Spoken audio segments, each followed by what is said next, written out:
Mohammed, Yeah. say hi. Oh, thank you. That's Mohammed. My brother. Mohammed says I am his brother. And he is. I've known Mohammed for a few years. He moved here from Syria. And when he was living next door to me, he'd just come over and help. And anyways, he went to community college, got some certificate about construction. I was like, dude, you're a hard worker. I'll hire you. And he is. He's a hard worker. Great guy. He doesn't speak much English. It's interesting. But he's a good guy, and I'm glad he's around. My son, Aiden, and I were talking last night. Now, Aiden's an awesome kid. He is, he's my son, and I love him, but no, he's an awesome kid. Always has been. All three of my kids are awesome, but they're all different, and Aiden is different. Aiden has a different worldview. Aiden is young. He's in his early 20s, and he's working out philosophies and his, as I said, his worldview. And we have some interesting conversations about it.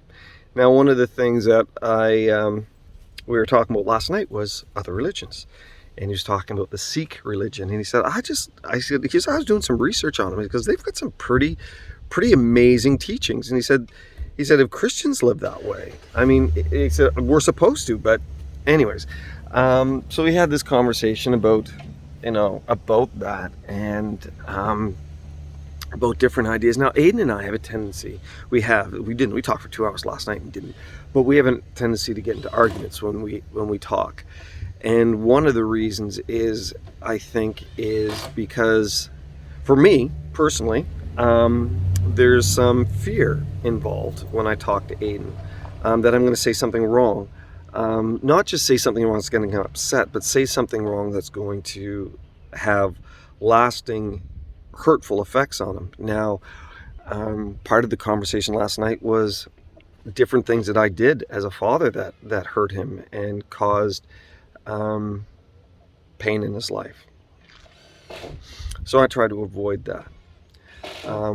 But a lot of times, the things that I was talking to him about and the things that we were working through, and the reason I was having such a problem is because of fear in my life. I was afraid that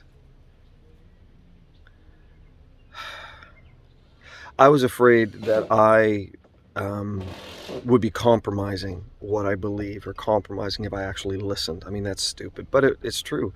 So I would try to overpower him with my words and not seek to understand him. Well, last night we had a conversation about understanding, and honestly, the conclusion that I came to was Aiden and I have so many similarities on our worldview of things and of genders, and we talked about a lot of problems that people have with genders and gender roles are because of definition and expectation. Biblical manhood and biblical womanhood aren't exactly what's being described, but cultural manhood and cultural womanhood, and if people don't fit into that, then they have an issue. And that goes into a lot of different places, and Aiden and I are in the middle of a conversation, and it's great, and I love it. But one of the things that I discovered is when Aiden and I find common ground, we can have a whole lot of directions our conversation can go, because we're coming from the same premise. And when things get a little hairy, we can go back to, well, this is what we agree on, and let's see where we diverge.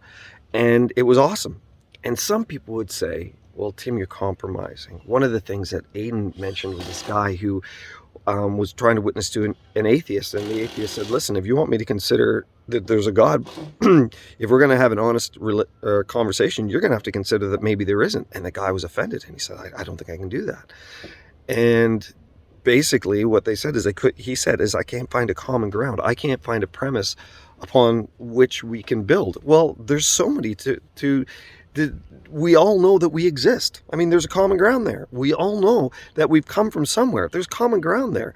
And that's going back and discovering it and moving and finding out where we diverge. It was like, Tim, are you compromising? Well, this is what Paul said. He said, certain also of your own poets have said, we're the offspring of God. He said, I walked by and beheld your devotions and found this inscription to the unknown God. This is who I'm going to declare to you. And he starts talking about something that they already believe in, but then he begins to express it in a different way. And then he uses their own poets. He said, this is what you did. Here's our common ground. This is where we can move from.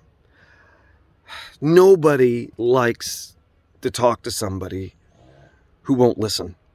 Nobody likes to talk to somebody who won't seek to understand the other side. Nobody wants to talk to somebody who is so dogmatic that they can't hear somebody else's concerns. And this is what I learned. I learned a lot last night from Aiden about gender roles. I mean, that's weird. Did I agree with him in the expression? No. Did I agree with him in the whole issues of non-binary and LGBTQ and whatever? No, he's working through that, and I'm trying to understand where he's coming from. But I did learn a lot, and I did realize that a lot of their concerns are coming from a very sincere and valid place. I learned to love my son better last night. That was awesome. Anyways, hope that's been an encouragement to you. It's kind of all over the map because there's a lot there. But think about it. We don't need to compromise. But God says, preach the word, correct, rebuke, and encourage with what? Patience and careful understanding. Let's listen a bit more. God bless you.